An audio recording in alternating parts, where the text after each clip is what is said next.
আমার থাম্বনেল দেখে আশা করি আপনি অনেক ক্লিয়ারভাবে বুঝতে পেরে গেছেন যে আজকের ভিডিওটা কী নিয়ে হতে চলেছে। হ্যাঁ বন্ধুরা, আজকে আমি আপনাকে দেখাবো একটা ভোটার কার্ড কিভাবে আপনি এপিটোপিট, ভোটার কার্ডের এপিটোপিট থাকে, এটা হচ্ছে সামনের সাইড আর এটা হচ্ছে ব্যাক সাইড, এই দুটোকে আমি কিভাবে একটা একটা করে ক্রপ করব এবং কিভাবে সেটাকে সাইজ দেব এবং সাইজ দেওয়ার পর কিভাবে সেটাকে আমি পেজে নিয়ে যাব, পেজে নিয়ে যাওয়ার পর কিভাবে সেটাকে আমি প্রিন্ট আউটের জন্য সেটিংস করব, সবগুলোই আপনাকে দেখাবো।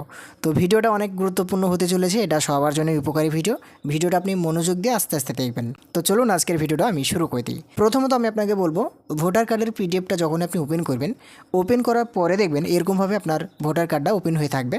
এবার আপনি যদি এটাকে জুম করতে চান, অল্ট প্রেস করে এই যে চাকাটা যে মাউসের, এটা আপনি নিচে থেকে ঘোরাবেন, দেখবেন জুম হবে। তো এটা আপনি আপনার মতো করে নেবেন।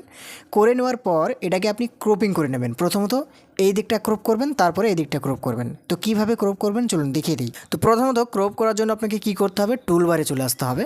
টুলবারে আসার পরে এই যে ক্রপ টুল বলে যে টুলটা আছে, এই টুলটার উপরে একবার ক্লিক করবেন।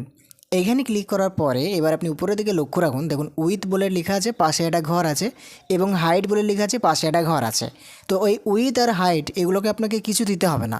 যদি বাই ডিফল্ট কিছু দেওয়া থাকে তাহলে আপনি এটাকে কেটে দেবেন। কিভাবে কাটবেন, ডান দিকে লক্ষ্য রাখুন, এই যে ক্লিয়ার বলে লেখা আছে, এই ক্লিয়ার লেখাটায় ক্লিক করে দিলেই সঙ্গে সঙ্গে উইথ এবং হাইটে যেগুলো দেওয়া থাকবে এবং রেজুলেশনে যেটা দেওয়া থাকবে সবগুলো কিন্তু ডিলিট হয়ে যাবে বা রিমুভ হয়ে যাবে। ওকে, তো এবার কি করবেন, একটা একটা করে এটাকে ক্রপ করবেন।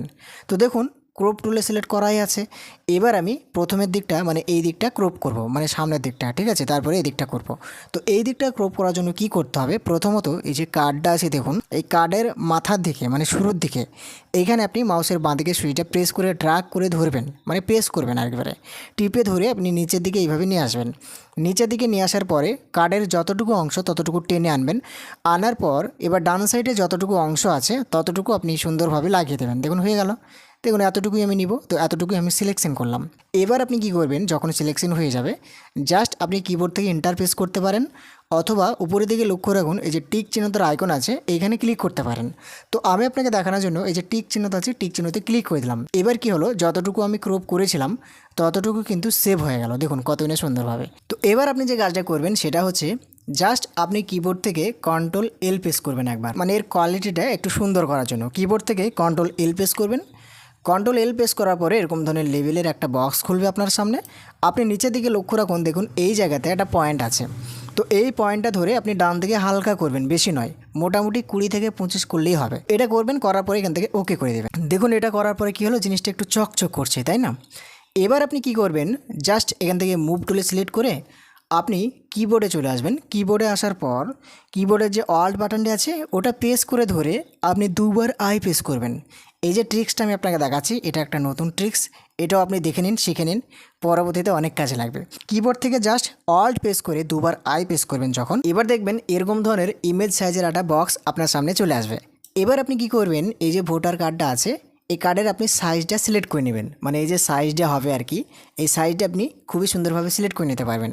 কিভাবে সিলেক্ট করবেন, আপনি নিচের দিকে লক্ষ্য রাখুন, এই যে এইখানে দুটো ঘর আছে দেখুন, প্রথম ঘর একটা ঘর আছে, দ্বিতীয় একটা ঘর আছে। এবার দুটো ঘরেই কিন্তু টিক মার্ক দেওয়া আছে। তো আপনি কি করবেন, প্রথমকার ঘরটার উপর একবার ক্লিক করে দিয়ে টিক মার্কটা উঠিয়ে দেবেন, মানে প্রথমকার ঘরটা ফাঁকা রাখবেন আর দ্বিতীয়কার ঘরটা টিক মার্ক থাকবে, বোঝা গেল? এবার আপনি যে কাজটা করবেন, সাইজে দেবেন। সাইজে কি দেবেন, এই যে উইথ বলে লেখা আছে, পাশে যে একটা ঘর আছে এই ঘরটার উপর ক্লিক করবেন। ক্লিক করার পরে বাই ডিফল্ট যে সাইডটা দেওয়া থাকবে সেটাকে আপনি সুন্দরভাবে সিলেক্ট করে ব্যাক স্পেস করে কেটে দেবেন। ব্যাক স্পেস করে কেটে দেওয়ার পরে জাস্ট আপনি এখানে লিখবেন 3.3। আমার স্ক্রিনে যেটা আপনি দেখছেন এটা আপনি লিখবেন 3.3।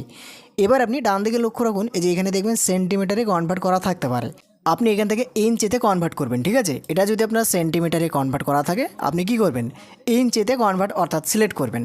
এবার আপনি নিচের দিকে লক্ষ্য রাখুন, এই যেখানে হাইট বলে যেটা লেখা আছে, হাইটের পাশে যে ঘরটা আছে বাই ডিফল্ট একটা সাইজ দেওয়া থাকবে, এটাকেও আপনি কেটে দেবেন। সিলেক্ট করবেন এইভাবে ড্রাগ করে, দিয়ে কিবোর্ড থেকে ব্যাক স্পেস করবেন, দিয়ে আপনি এখানে লিখবেন 2.1। দেখুন আমি যেভাবে লিখছি বা আমার স্ক্রিনে যেটা আপনি দেখতে পাচ্ছেন 2.1। এটা লেখার পর আপনি ডান দিকে লক্ষ্য রাখুন, সিএম অর্থাৎ সেন্টিমিটারে সিলেক্ট করা আছে, তো এটার উপর ক্লিক করে দিয়ে এটাও আপনি ইঞ্চিতে কনভার্ট করবেন। হলো। এবার আপনি নিচের দিকে লক্ষ্য রাখুন, দেখুন এইখানে লেখা আছে রেজুলেশন। তো এই রেজুলেশনটা কী আছে, দেখুন এখানে 299 করা আছে, এটাকে আপনি সিলেক্ট করে 300 অর্থাৎ 300 করে দেবেন। দেখুন আমি আপনাকে দেখানোর জন্য এখান থেকে 300 করে দিলাম। ব্যাস আপনার সাইজ দেওয়া কমপ্লিট। এবার আপনি কি করবেন, এটা ভালোভাবে দেখে নিন। উইথে কত দিলাম, 3.3 ইঞ্চিতে কনভার্ট হয়েছে। হাইটে কত দিলাম, 2.1 ইঞ্চিতে কনভার্ট হয়েছে। এবং এইখানে রেজুলেশনে 300 রেখেছি। এবার আপনি উপরে দিকে লক্ষ্য রাখুন, ওকে বলে লেখা, ওকে লেখাটাই ক্লিক করে দিলাম। এবার কি হলো, সুন্দরভাবে ওই সাইজটা এখান থেকে সিলেক্ট হয়ে গেল। তাহলে এই কাজটা আমার পুরো ক্লিয়ার হয়ে গেল। এবার আপনি কি করবেন, একটা পেজ নেবেন, মানে যে পেজে আপনি সাজাবেন। তো সেই পেজটা নেওয়ার জন্য আপনি উপরের দিকে লক্ষ্য রাখুন, ফাইল বলে একটা অপশান আছে, এখানে ক্লিক করবেন। এখানে ক্লিক করার পরে প্রথমে নিউ বলে যে অপশানটা ক্লিক করে দেবেন। এখানে ক্লিক করার পরে এরকম ধরনের নতুন একটা বক্স খুলবে আপনার সামনে। এবার আপনি এখান থেকে একটা A4 সাইজের পেজ সিলেক্ট করবেন, মানে যে পেজে আপনি প্রিন্ট করবেন, ঠিক আছে। তো পেজটা কিভাবে নিতে হয়, এই যে প্রেসেট সাইজ বলে লেখা আছে, পাশে যে ঘরটা আছে এখানে ক্লিক করবেন। দেবেন এখানে বিভিন্ন সাইজ দেওয়া আছে, আপনি এই যে এখান থেকে A4 সাইজে নেবেন। নেওয়ার পর আপনি উপরে দিকে লক্ষ্য রাখুন, ওকে বলে লেখা, ওকে লেখাটায় ক্লিক করে দেবেন। এবার এইভাবে আপনার সুন্দরভাবে একটা পেজ সামনে চলে আসবে। এবার আপনি কি করবেন, টুলবারে এসে এখান থেকে মুভ টুলে সিলেক্ট করবেন। দিয়ে আপনি এই ডকুমেন্টের উপরে অর্থাৎ এই ফটোটার উপরে ক্লিক করবেন। ক্লিক করার পরে ডার্ক করে ধরে এইভাবে পেজের উপরে এটাকে নিয়ে ছেড়ে দেবেন। হয়ে গেল, মানে এক পিঠ কিন্তু কমপ্লিট হলো। আর এক পিঠ আছে, তাই না? এটা তো সামনে পিঠ হলো, ব্যাক পিঠটারও আপনাকে এইভাবে কাজটা করে নিতে হবে। কীভাবে দেখুন, আবারও এখান থেকে আমি কি করছি, ম্যাক্সিমাইজ করে নিলাম। ম্যাক্সিমাইজ করে নেওয়ার পর আমি চলে আসলাম এখান থেকে ফাইল অপশানে ক্লিক করলাম। ফাইল অপশানে ক্লিক করার পরে নিচের দিকে আসবেন, দেখবেন রিভার্ট বলে একটা অপশান আছে, রিভার্ট অপশানটা ক্লিক করে দেবেন। এখানে ক্লিক করার পরে দেখবেন সঙ্গে সঙ্গে আগে যেভাবে ছিল সেরকমভাবে আপনাকে খুলে দেবে। এবার আপনি কি করবেন, এই দিকটাকে সিলেক্ট করবেন। তো আবারও আমি এখান থেকে ক্রপ টুলে সিলেক্ট করলাম। দিয়ে সুন্দরভাবে এই মাথা থেকে শুরু করে এরকমভাবে ড্র্যাগ করে দেখুন কতই না সুন্দরভাবে ক্রপ করছি। মানে যতটুকু অংশ আছে বা যতটুকু অংশ আমি নিব ততটুকু অংশ কিন্তু এইভাবে ক্রপ করলাম। ক্রপ করার পরে আপনি কি করবেন, উপরের দিকে লক্ষ্য রাখুন টিক চিহ্নতে আছে, টিক চিহ্নতে ক্লিক করে দেবেন। এবার কী হলো, সঙ্গে সঙ্গে যতটুকু ক্রপিং করা হলো ততটুকু কিন্তু ক্রপ হয়ে সেভ হয়ে গেল। এবার আপনাকে কি করতে হবে, আপনি চলে আসবেন কিবোর্ডে, কিবোর্ডে এসে Ctrl+L প্রেস করবেন। Ctrl+L প্রেস করার পরে এরকম ধরনের লেভেলের একটা বক্স খুলবে। এবার আপনি বাঁদিকে লক্ষ্য রাখুন, এই যে এখানে যে পয়েন্টটা আছে এই পয়েন্টটা ধরে এইভাবে ডান দিকে হালকা করবেন, বেশি নয়। দেখুন এইটা আমি একটু হালকা বাড়ি দিয়ে 21 করলাম। তো এখান থেকে ওকে করে দিলাম, হলো। এবার দেখুন যে কাজটা করতে হবে, সাইজটা সিলেক্ট করতে হবে, ওইটা যেভাবে সিলেক্ট করলাম কিবোর্ড থেকে অল্ট প্রেস করে ধরে দুবার আই প্রেস করলাম। এরকম ধরনের ইমেজ সাইজের একটা বক্স খুললো। আগেকার মতো করে আবারও চলে আসলাম এই যে উইথের পাশে যে ঘরটা আছে এটাকে সিলেক্ট করলাম। দিয়ে ব্যাক স্পেস করে কেটে দিয়ে এইখানে আমি লিখলাম 3.3। ডান দিকে সিএম আছে, এটাতে ক্লিক করে দিয়ে আমি ইঞ্চিতে কনভার্ট করলাম। তারপরে হাইট লেখা আছে, পাশে যে ঘরটা আছে 2.1 করলাম। ডান দিকে যে সিএম আছে এটা ক্লিক করে দিয়ে আমি এখান থেকে ইঞ্চিতে কনভার্ট করলাম। এবং এই যে রেজুলেশন আছে এটাকে পুরোটা আমি সিলেক্ট করলাম। সিলেক্ট করার পরে কিবোর্ড থেকে 300 অর্থাৎ 300 প্রেস করলাম। এখান থেকে ওকে করে দিলাম। তাহলে কি হলো, সাইজটা সুন্দরভাবে সিলেক্ট হয়ে গেল। এবার আপনি কি করবেন, উপরের দিকে লক্ষ্য রাখুন এই যে রিস্টোর ডাউন বলে আছে না, এই রিস্টোর ডাউনটা ক্লিক করবেন।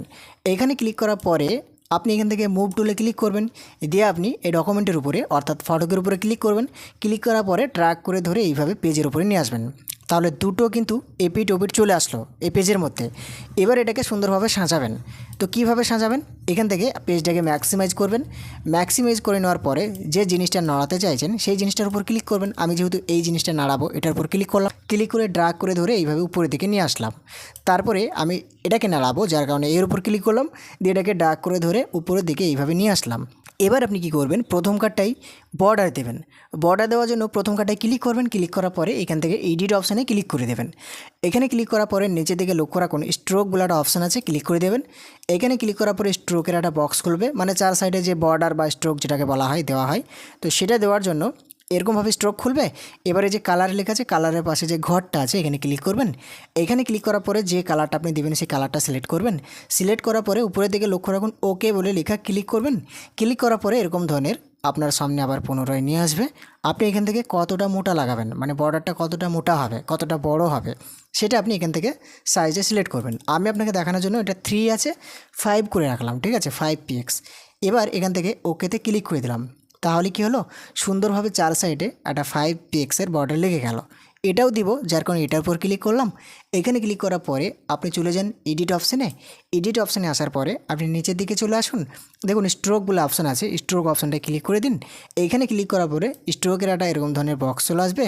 আপনি নিচের দিকে লক্ষ্য রাখুন এই যে কালার বলে লেখা আছে, পাশে যে ঘরটা আছে এখানে একবার ক্লিক করবেন। এখান থেকে আপনি যে কালারটা বর্ডার দিতে চাইছেন সেই কালারটা এখান থেকে সিলেক্ট করবেন। সিলেক্ট করার পরে এখান থেকে ওকে করে দেবেন। এবার আপনি এখান থেকে আবার ওকে করে দেবেন। দেখুন খুবই সুন্দরভাবে দুটোতে কিন্তু বর্ডার লেগে গেল। এবার আপনি অল্ট প্রেস করে চাকাটা ঘুরে ঘুরে দেখবেন যে দুটো সমান সমান হয়ে আছে কিনা। তো দেখুন আমি মোটামুটি দুটোকে সমান সমান করে নিচ্ছি। কিবোর্ডে যে অ্যারোগুলো আছে এই অ্যারোগুলো প্রেস করে করে দুটো পুরোপুরি সমান সমান করে নিচ্ছি, যাতে প্রিন্ট দেওয়ার পর জিনিসটা ভালো লাগে এবং খুবই সুন্দর সহজভাবে লেমিনেশন করে দিতে পারি। তো দেখুন বন্ধুরা কতই না সুন্দরভাবে এটা অ্যাডজাস্ট হয়ে গেল। তো আমি কি করছি, এই যে সেকেন্ড যে পেজটা আছে বা সেকেন্ড যে সাইডটা আছে এটার উপর ক্লিক করে দিয়ে কিবোর্ড থেকে কন্ট্রোল প্রেস করে দুটোকে আমি একসঙ্গে করে নিলাম। দিয়ে কিবোর্ডের অ্যারোগুলো প্রেস করে করে এটাকে আমি একটু মিডিল পয়েন্টে নিয়ে আসলাম। মিডিল বরাবর নিয়ে আসার পর এবার আমি প্রিন্ট দেব। তো প্রিন্ট আপনি কিভাবে দেবেন আর প্রিন্টের কী সেটিংস করবেন সেটাও দেখিয়ে দিই। প্রথমত আমি কিবোর্ড থেকে কন্ট্রোল প্রেস করলাম। কন্ট্রোল প্রেস করার পরে এরকম ধরনের প্রিন্টের একটা বক্স খুললো। আমি এখান থেকে এই যে স্কেল টু ফিট মিডিয়া বলে লেখা আছে, স্কেল টু ফিট মিডিয়ার আগে যে ঘরটা আছে ক্লিক করে দিলাম। এখানে ক্লিক করার পরে আপনি উপরের দিকে লক্ষ্য রাখুন প্রিন্ট বলে একটা অপশান আছে, এখানে ক্লিক করলাম। এখানে ক্লিক করার পরে এরকম ধরনের প্রিন্ট সেটিংসের একটা বক্স খুলবে। আপনি যে প্রিন্টার মেশিনে প্রিন্ট আউট করতে চাইছেন সেই প্রিন্টার মেশিনটা এখান থেকে সিলেক্ট করে নেবেন। সিলেক্ট করার পরে ডান দিকে লক্ষ্য রাখুন প্রপার্টিস বলে লেখা, প্রপার্টিস লেখাটায় ক্লিক করে দেবেন। এইখানে ক্লিক করার পরে এরকম ধরনের প্রপার্টিসের কিছু সেটিংস আপনাকে করতে হবে। আপনি লক্ষ্য রাখুন এই যে এখানে দেখবেন ডকুমেন্ট সাইজ বলে লেখা আছে, পাশে একটা ঘর আছে। আমি যেহেতু A4 সাইজ পেপারে সাজিয়েছি যার কারণে এখান থেকে A4 সাইজটা সিলেক্ট করলাম। আপনি যে পেপারে সাজাবেন, যে পেপারে আপনি প্রিন্ট আউট করবেন সেই পেপারটা এখান থেকে সিলেক্ট করে নেবেন। ওকে, এবার আপনি নিচের দিকে লক্ষ্য রাখুন এখান থেকে আপনি পোর্ট্রেটে রাখবেন। তারপরে পেপার টাইপে এখান থেকে আপনি যদি এটাকে ফটো পেপারে বার করতে চান, ফটো পেপারে যদি আপনি প্রিন্ট আউট করতে চান, অর্থাৎ যদি আপনি পরবর্তীতে এটাকে লেমিনেশন করতে চান তাহলে অবশ্যই আপনি ফটো পেপারটাকে সিলেক্ট করে রাখবেন। আর যদি আপনি জাস্ট জেরক্সের মতো করে করতে চান, জাস্ট স্যাম্পেলভাবে এইভাবে প্রিন্ট আউট করে দিতে চান, তাহলে এটা আপনি কী করবেন, প্লেন পেপার সিলেক্ট করে রাখবেন। যদি কাস্টমার জাস্ট প্রিন্ট আউট করে নেয়, লেমিনেশন না করে, তাহলে আপনি প্লেন পেপার করবেন। আর যদি সেটাকে লেমিনেশন করে দেন আপনি ফটো পেপারে, মোটা পেপারে, তাহলে এখান থেকে অবশ্যই আপনি ফটো পেপার করে রাখবেন। আশা করি এটা বুঝতে পেরে গেছেন। এবার আপনি নিচের দিকে লক্ষ্য রাখুন এই যে এখানে দেখুন কোয়ালিটি লেখা আছে, পাশে একটা ঘর আছে। এইখানে দেখবেন স্ট্যান্ড লেখা থাকবে, ড্রাফট, হাই এইভাবে লেখা থাকবে। তো আপনি কি করবেন, এখান থেকে হাই সিলেক্ট করবেন। যদি আপনি ফটো পেপারে করেন তাহলে হাই করলে কী হবে, কোয়ালিটিটা অনেকটা সুন্দর হবে, দেখতে ভালো লাগবে। যার কারণে এখান থেকে আপনি হাই করবেন। তারপর নিচের দিকে লক্ষ্য রাখুন এই যে কালার বলে লেখা আছে, এখান থেকে কালার করবেন। তারপর আপনি নিচের দিকে লক্ষ্য রাখুন, এগুলো কিছু করতে হবে না, জাস্ট নিচের দিকে লক্ষ্য রাখবেন, ওকে বলে লেখা আছে, ওকে লেখাটাই ক্লিক করে দেবেন। এইখানে ক্লিক করার পরে আপনি আপনার প্রিন্টার মেশিনে ওই A4 সাইজের পেজটা প্রবেশ করে দেবেন। প্রবেশ করানোর পর এখান থেকে ওকে করে দিলেই সঙ্গে সঙ্গে আপনার এটা প্রিন্ট আউট অর্থাৎ ফটো পেপারে খুবই সুন্দর সহজভাবে বেরিয়ে যাবে। বেরিয়ে যাওয়ার পর আপনি সেটাকে খুবই সুন্দর সহজভাবে এইভাবে চার সাইডে ক্রপিং করে অর্থাৎ কেটে দিয়ে আপনি লেমিনেশন পাউচে প্রবেশ করে আপনি লেমিনেশন করে দিতে পারেন। তো আশা করি আপনি অনেক ক্লিয়ারভাবে বুঝতে পেরে গেছেন। দেখুন বন্ধুরা, লেমিনেশন কীভাবে করতে হয় যদি আপনি জানতে চান এইভাবে, অবশ্যই আমাকে কমেন্ট করবেন। এবং যদি আরও ভিডিও দেখতে চান, লেমিনেশন ব্যাপারে ভিডিও দেওয়া আছে কিন্তু, আপনি সেখান থেকেও দেখে নিতে পারেন। আজকের মতন এখান থেকে আমি ভিডিওটাকে ফিনিশ করছি। ভিডিও দেখে ভালো লাগলে একটা লাইক করতে হবে এবং চ্যানেলে নতুন হয়ে থাকলে চ্যানেলটাকে সাবস্ক্রাইব করে দিয়ে পাশে থাকবেন পরবর্তীতে আবারও ভিডিও পাওয়ার জন্য।